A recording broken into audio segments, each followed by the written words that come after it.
I smell a woman, and there ain't a nurse. Oh, I'm Private Rodriguez. Sergeant King, my first visitor. You found me.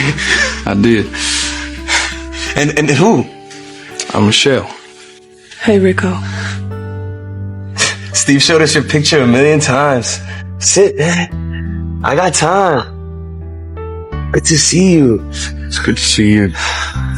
How's my mother? She's good, just missing you. Staff Sergeant Brandon King anapomtembelea Rico Rodriguez, askari alitoa kila kitu kwenye uwanja wa vita.